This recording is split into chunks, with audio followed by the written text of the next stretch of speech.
मान्यवर, ये बिल जमीनों की सुरक्षा प्रदान करेगी। मान्यवर, किसी की जमीन अब घोषणा मात्र से वक़्फ नहीं बनेगी, उसको प्रोटेक्शन।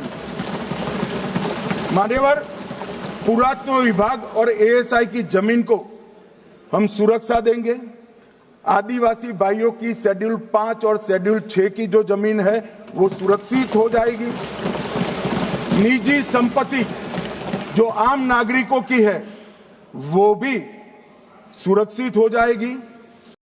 कि जब आप वक्फ प्रॉपर्टी क्रिएट करेंगे तो ऐसा नहीं होना चाहिए कि आप ट्राइबल एरिया में जाकर के आदिवासी का जमीन को आप वक्फ क्रिएट कर दें।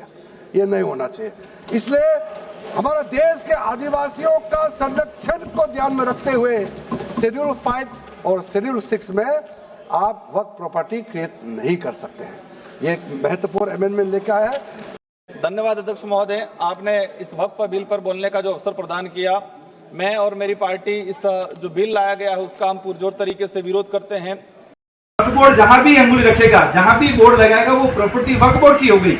यहाँ हमारा आदिवासी क्षेत्र में हमारा भाई जमीन नहीं खरीद पा रहा है और हमारी जमीनों पे 1965 का जो नोटिफिकेशन है उसमें असंख्य खसरे ऐसे हैं जिसमें वक्फ बोर्ड ने अपना हक और मालकियत इसमें दिखा रखी है।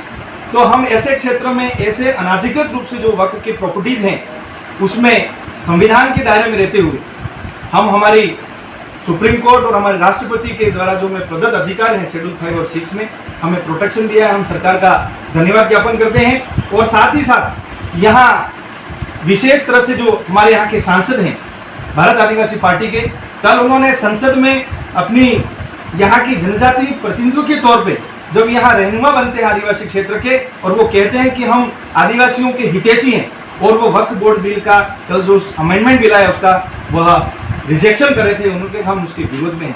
मैं ऐसे नेताओं को समाज के नाम पे जो ठेकेदारी कर रहे हैं उनसे ये आगाह करना चाहूंगा कि आप जल जंगल जमीन की बात करते हैं, आप आदिवासियों के रहनुमा बनते हैं, आप आदिवासियों की एक बड़ी पार्टी बताते हैं, तब आदिवासियों की जल जंगल जमीन की केंद्र सरकार ने जिस बिल में प्रोटेक्शन दिया है आप उसका विरोध कर रहे हैं। इससे ये साफ दर्शाता है कि आप वोटों की छोटे से एक समूह के वोटों के चक्कर में आप अपने दोस्तों के सलाहों पर संविधान के प्रावधानों के विरुद्ध जाकर यहाँ की जनजातीय क्षेत्र शेड्यूल 5 और शेड्यूल 6 के विरुद्ध जाकर आदिवासियों की विरोधी गतिविधि कर रहे हैं। ऐसे लोगों को भी जनता आने वाले समय में इनका जो ओरिजिनल जो दोहरा चरित्र है वो दिखाएगी।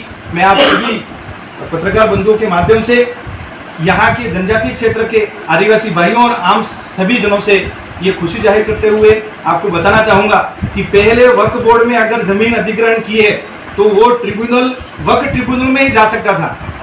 इस संशोधन बिल में गैर मुसलमान भी व्यक्ति इस कमेटी में रह पाएगा और अपनी जो बात है वो रख पाएगा और अपनी जो पक्ष है वो रख पाएगा। यही अमेंडमेंट किया है। ये अमेंडमेंट और दूसरा है कि हमारी सरकारी संपत्तियों का जो संरक्षण है वो हमारी जो लीगली एडवाइजरी है उसके अनुरूप होना चाहिए, संविधान के अनुरूप होना चाहिए। पहले वक्फ बोर्ड किसी की बात नहीं सुनता था, वही मालिक था, वही फैसला सुनाता और वही अंतिम सरकार था।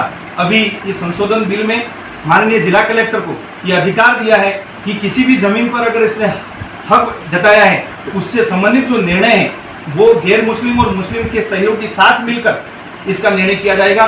पहले वक्फ बोर्ड के अधिनियम के बिल में महिलाओं का प्रवेश नहीं था। अभी केंद्र सरकार ने मुसलमान महिलाओं को भी और गैर व्यक्तियों को भी यह अमेंडमेंट किया है। ये स्वागत योग्य कदम है।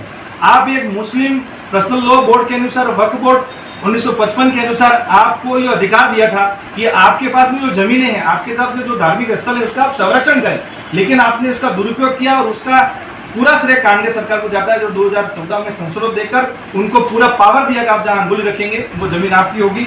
मैं साथियों उसके साथ में और कहना चाहूंगा कि हमारी सांस्कृतिक जो धरोहर है जनजातीय क्षेत्रों में, हमारी जो परंपराएं हैं उसको भी सुरक्षित करने का काम केंद्र सरकार के संशोधित बिल ने किया है।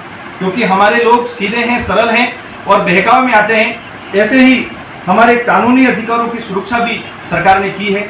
आपके माध्यम से यहाँ के जनजातीय क्षेत्रों को हम बधाई देते हुए केंद्र सरकार और राज्य सरकार को धन्यवाद ज्ञापित करते हैं कि आपने महामहिम राष्ट्रपति और हमारे राज्यपाल हमारे जो संरक्षण है आदिवासियों के, इनके अधिकारों की सुरक्षा की है। सही मायनों में सबका साथ, सबका विकास और सबका प्रयास का स्लोगन का संचार किया है। आप सभी इस समय आए। रेलवे के अलावा तीसरा ऐसा बोर्ड है जिन्होंने पूरे भारतवर्ष की जमीनों का अधिग्रहण किया है। डूंगरपुर में भी ऐसी प्रॉपर्टियां हैं, आप चाहे सड़क पे, आप चाहे पहाड़ी पे जाके अपनी प्रॉपर्टी दर्शाते हैं, ना कोई आपका लीगल डॉक्यूमेंटेशन है, ना आपके पास में कोई पत्राचार है। कल ही इनके ओवैसी जी बोले कि ऐसे मुसलमान हैं जिन मुसलमानों के पास में कागज नहीं है, करोड़ों का नुकसान हो जाएगा। भाई भारत के अंदर भारत के संविधान से देश चलता है। अगर आपके पास कागज नहीं है तो आप इसकी वक्त की प्रॉपर्टी घोषित कैसे कर सकते हैं? आप सभी पत्रकार बंधुओं के माध्यम से यह संदेश केंद्र सरकार और राज्य सरकार को धन्यवाद। 1965 का एक अमेंडमेंट है, एक नोटिफिकेशन है, उसमें आदिवासी क्षेत्र के अंदर असंख्य भूमि के खसरों की जानकारी है।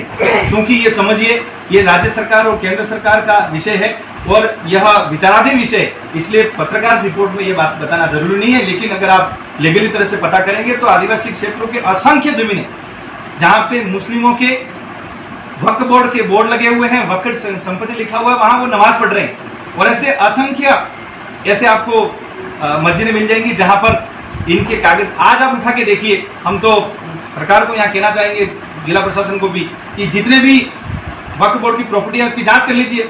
अपने आप पता चल जाएगा कि केंद्र ने जो अमेंडमेंट बिल पेश किया है उसके अनुसार आप जांच कराइए। कलेक्टर साहब को हमने अधिकृत किया है, तो जो प्रॉपर्टियाँ हैं उसमें ध्यान पड़ेगी। सर, शहर के आप सभापति हैं, शहर में ऐसी कोई संपत्तियां हैं और क्या सर्वे का आगामी कोई प्लान है? क्या आप सर्वे करवाएंगे या फिर कुछ? बिल्कुल है। पुराना बस स्टैंड के पास में वक्फ बोर्ड ने अपना अधिकार को जमा करके एक बैच कमेटी पर अधिग्रहण कर रखा है, उसके बारे में जांच करवाई जाएगी।